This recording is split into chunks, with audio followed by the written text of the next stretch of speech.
20. Arizona Cardinals analysis.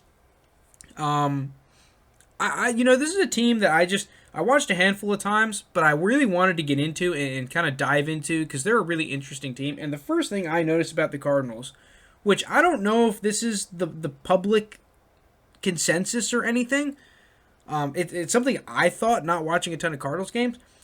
This is not an offensive football team. This is a defensive-led football team. The defense was the reason this team was 500, not their offense, which is just kind of surprising because the whole talk around this team was Carla Murray, DeAndre Hopkins, their offense, Cliff Kingsbury, offensive coach. But their defense was very good, and it kept them in a lot of ball games. Whereas their offense was extremely inconsistent. So I'm going to go into some of the problems I have with their offense and what kind of the outlook I have for the Cardinals. The first main problem is their running game for me. And it starts with these three interior guys. Their guards and their center. They kind of get bullied. You're going to see Kinlaw just destroy this offensive line. Here, let me get back here. It's just too easy. Look at that move. Just completely torches the center. And then you got nowhere to... This would have been a great run if you just block up Kinlaw.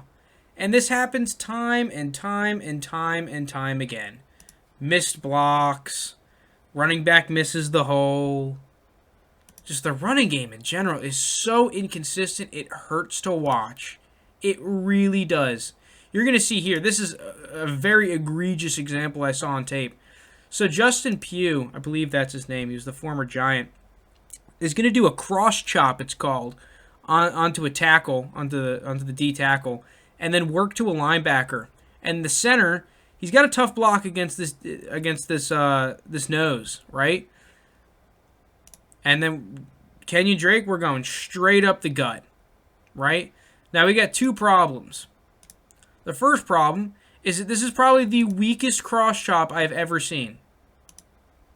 He just kind of taps him and then misses the linebacker. The other thing is our center's getting two gapped. And then we get no yards. And it's just, my goodness, this is terrible. They should have got chewed out on tape because this is what a cross chop is supposed to look like from a coach's tape. This is Trent Williams. Actually, bang! Club him. Bang! Not touch him. You didn't move him. This is wasted movement from Pugh. You might as well just go straight to the linebacker if you're just going to patty cake him.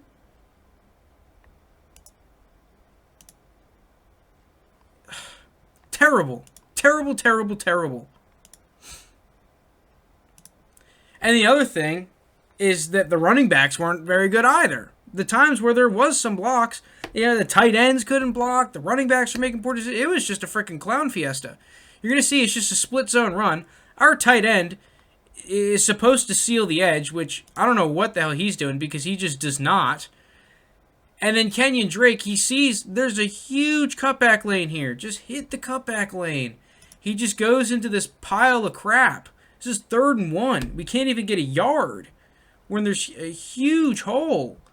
This is not an insanely difficult running concept. He's just pigeonholing himself. And man, as a Cardinals fan, it must have been infuriating to watch. So, yeah, that's the first problem, is that our run game was bad. It was, for the most part, carried by Kyler Murray. And the other thing is that the extensions of the run game were not just as bad, but also bad. Our screen game was really bad for the Cardinals. The only time the screens were really ever working is DeAndre Hopkins just kind of balling out. And even then, it's like the receivers were not great at blocking. I'm looking mainly at Andy Isabella and Keyshawn Johnson. Larry Fitz was relatively good, but the tight ends weren't great at blocking either. And it was just hard to watch these first and second downs from this team because they just couldn't get ahead of the chains. They could not get ahead of the chains to save their lives. And then it happened time and time and time again that they would get behind the chains with 3rd and longs. And then on top of that, the Cardinals led the league in penalties per game, so the times that they were able to actually get ahead of the chains, it was negated by penalties. So this team was living on third and longs. They were 23rd in the league on average third down distance at 6.9 yards per third down. It's a third and medium plus basically every third down. And they basically asked Kyler Murray and DeAndre Hopkins, hey, win us games. Be the offense. Make plays. And it worked to a certain extent, but at the same time, this was an offense that was second in the league in interceptions on third down. And this is a large reason why. You kind of just asked Kyler Murray half the time, bail us out. Just make a play happen. And there were plenty of times he did, but there were also plenty of times where it would result in an interception. Or, a throwaway. And that just can't happen. It cannot happen. There was too many mistakes, too much poor execution from this offense early in downs that would get him behind the chains. And then, you're just basically forcing Kyler Murray, hey, just go win us the football game.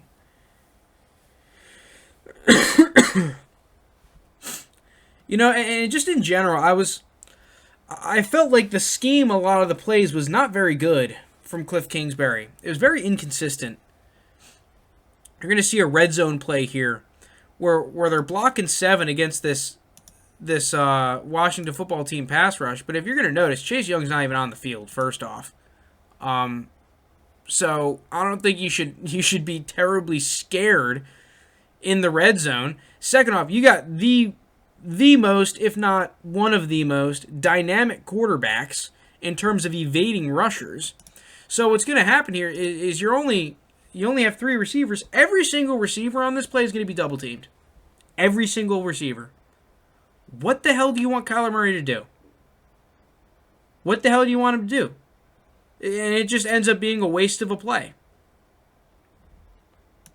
This happens way too much. It happens way too much for this team to be one of the elite offenses that they have the talent to be, right? So then there are the plays that Cliff Kingsbury actually does well and does scheme people up. It's not like Cliff Kingsbury is an awful coach. I'm just kind of pointing out the things I didn't like about his scheme. Mainly the run and screen game, the short game that would put him behind the sticks. But then you'd have the plays where Cliff Kingsbury dials up perfect plays. And then Kyler Murray is the one that didn't make the correct decision. Kyler Murray's decision-making early in the season was very bad in the passing game. It's just he was such a dynamic athlete and runner of the football that he was able to make up for it. So here's an example. We're going to get double seams against a single high safety. You have a 2-on-1 here with the safety. Kyler Murray's job is to maneuver this safety to bite on one of the seams and hit the other one. It's a 2-on-1. Look him off, force him on one, and hit the other. And Kyler Murray was unable to do that.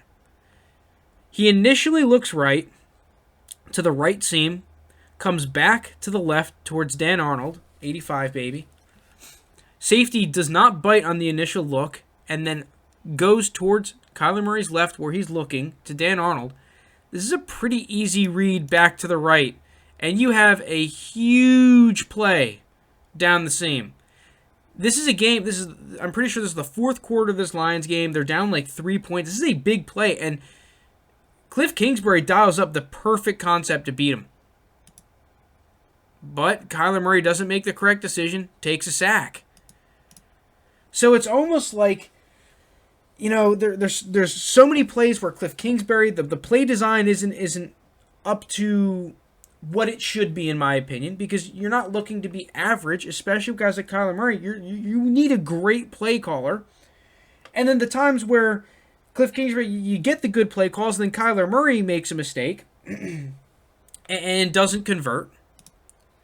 But then you have the plays where it finally works out. You get a good play call. Kyler Murray makes the right play. And then one of the receivers can't come up with a play. And it is just so frustrating. The inconsistencies of this offense, because they have the talent. They have the talent. oh my God, it is just so frustrating to look at. So, the second major problem I have, I'll combine this into two major problems, is A, the receivers outside of DeAndre Hopkins are way too bad. They're way too inconsistent. They're not reliable. Outside of DeAndre Hopkins, their most reliable receiver was Larry Fitzgerald. And Larry Fitzgerald is well past his prime, and he cannot separate like he used to be able to. That is a major problem. Because if you double DeAndre Hopkins, or let's just say you have a top corner in the league and you're able to get a decent matchup with him one-on-one, what the hell is Kyler Murray supposed to do? How is he supposed to trust the offense and the play calls if he can't trust the guys he's throwing to? And it's not just the wide receivers, it's the tight ends. Listen, Dan Arnold, I got your jersey, I love you, but you just weren't necessarily reliable. The other receivers weren't reliable. The tight ends were not reliable. The running backs weren't reliable. We need someone else aside from DeAndre Hopkins and Kyler Murray's running ability that is consistent, that they can rely on, that can actually create consistent separation and be someone on third down that's like, hey, you're one-on-one. We need you to make a play. DeAndre Hopkins is doubled. They're sending a blitz so Kyler Murray can't juke out 8 people, and sometimes he even does. We need someone to rely on. Now, the other thing is that the Kyler-Cliff Kingsbury partnership, the relationship between play caller and quarterback, I feel like just isn't there. You know, like, you see the top offenses in the league. The Bills, the Chiefs, the Saints. Whether they're top statistically or not, you really feel like in those crucial moments, the big third downs and those crucial drives, the play caller and the quarterback, they're in sync. They're together. They know exactly what's going on. They know each other's strengths and weaknesses. It's almost like a marriage, right? And I really don't feel like I'm getting that marriage here with Cliff Kingsbury and Kyler Murray from what I've seen on the film. It's all right, but this is a team, their ambition is not to be all right. 8-8 is all right. They were all right. This team has the talent of being a great team, and this relationship needs to improve if they want to be that great team, that great offense. So, let's just get into the positives, though. What are the positives of the Cardinals right now? Well, first off, things improved as the season went on last year. Maybe it was because it was a COVID year. Kyler Murray was still new to the offense relatively. But as the season went on, it improved. And not only did Kyler Murray improve, Cliff Kingsbury improved as well. So we're going to just look at how comfortable Kyler Murray looks in the pocket. I wish I had more time to show more clips because, you know, it's almost night and day when you look at the first couple of weeks of the season towards the end of the season. Kyler Murray, it really felt like he was in the groove, in the zone. He was comfortable. He was just on the next level, right? Until he got hurt. And then we're going to see Cliff Kingsbury improve with his adjustments in the games. So we're going to see a play. It's funny that I'm taking this hugely negative play and making a positive out of it, but I posted this thread on Twitter, and I really love this from Cliff Kingsbury in the offense. So the Dolphins love this cover zero look, where they're bringing an extra guy, and this is what they do, right? So it looks like, right, all 7 guys, or I believe it's 6 here, are rushing. But what they would do, and what Brian Flores would do, it's brilliant, is depending on who picks up the block and where the offensive line is sliding, the linebackers or defensive linemen would back out and cover the underneath slants and little crossers and whatnot if they wanted to get rid of the ball quick. So you're going to see here, offensive line is blocking to the right. There's an unblocked edge defender to the left. These 2 linebackers that are picked up by the center and the guard, the right guard, will back out to pick up crossers, which basically means the Dolphins were able to get free rushers by only rushing 4 guys. So they were almost in a base defense. It was definitely more aggressive with their D-backs, putting more pressure on them, but they were so good they were able to. So they were only rushing 4 guys and getting free rushers, and it gave teams a lot of fits, including the Cardinals early on in this game. I mean, look at it. You got a strip sack. This is the Cardinals' first or second possession of the game. But then, Cliff Kingsbury, and I love this adjustment, and I thought he got better at these types of adjustments as the season went on, and got better as a play caller, even as an NFL play caller. So what they're going to do, not only, we're getting the same look from the Dolphins, not only are they bringing in a tight end and a running back to chip the edge rushers, right? This is absolutely brilliant. What they're going to do is when the guard or center or whoever's guy backs out, they're going to pull around and get the unblocked guy or the chip defender, which gives Kyler Murray enough time to throw a post against a corner one-on-one to Christian Kirk, a good deep threat. And it ends up in a touchdown. This is a great change. This is a change from this offensive staff that directly resulted in points on the board. This is the kind of stuff that we need to see from Cliff Kingsbury and this Cardinals staff consistently next season. And I am expecting to see consistently next season. Because if you're going to try and beat the Saints and the Chiefs and these great Hall of Fame level coaches and play callers, you got to be on their level.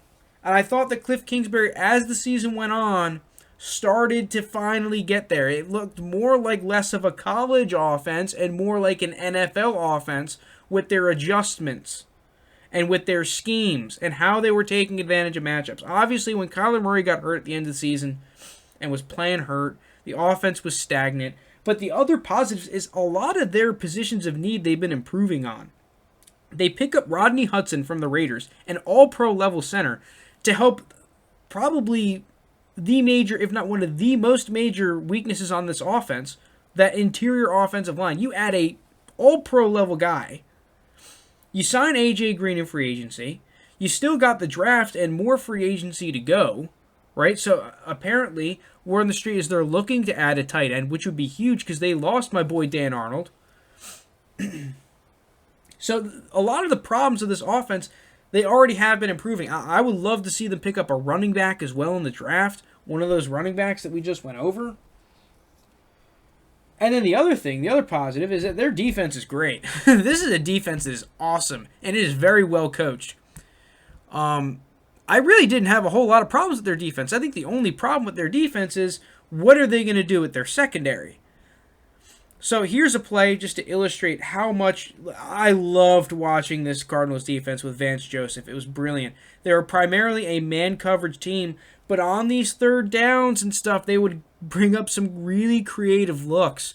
So what they're going to do here, they've been playing man coverage all game against the Niners, and they have this motion with Kittle where you have Devondre Campbell following him, which looks like man.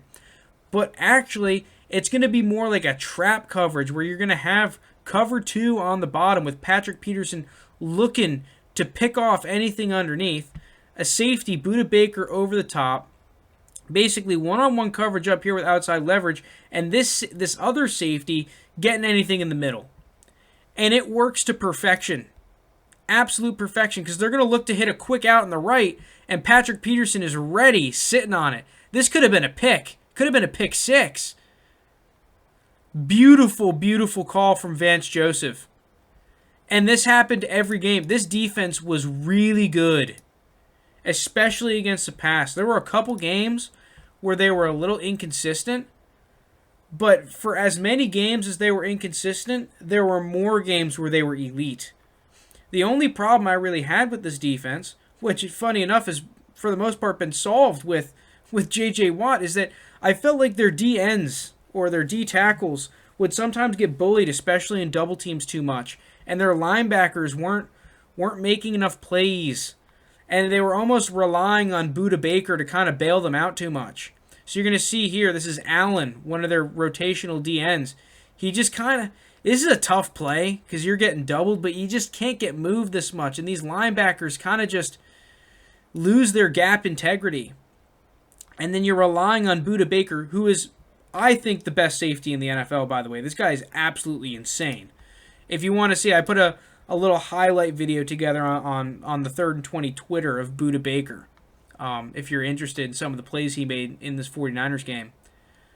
But now that you get J.J. Watt, Isaiah Simmons, who got better as the season progressed, should be much better this next year, right? Because I think the only weak spot with this team was their linebackers, and not that their linebackers were bad, I just felt they were inconsistent mainly against the pass. Isaiah Simmons, it's exactly what you drafted him for.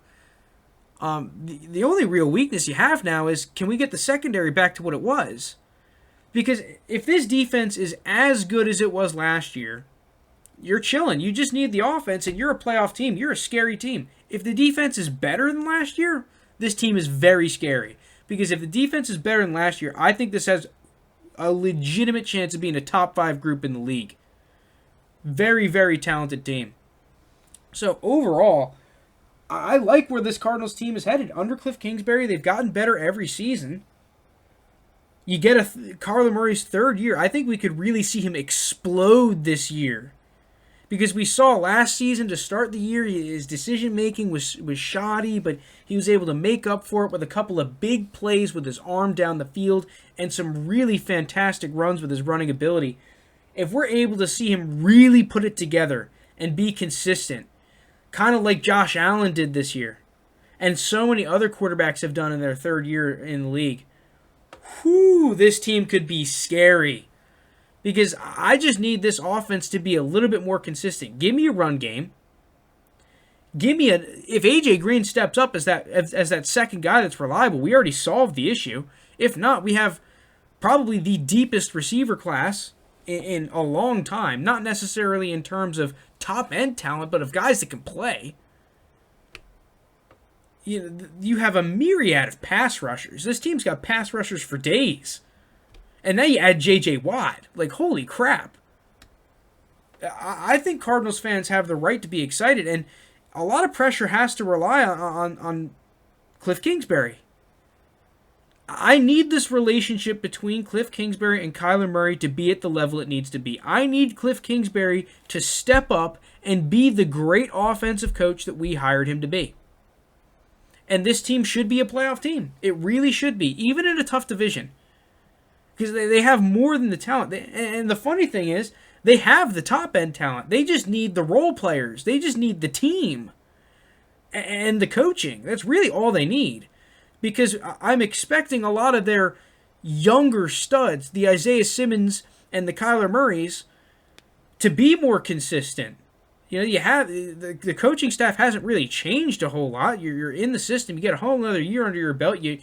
There shouldn't be as much complications with COVID. There really is no excuse for this team not to make the playoffs, aside from if they get very injured.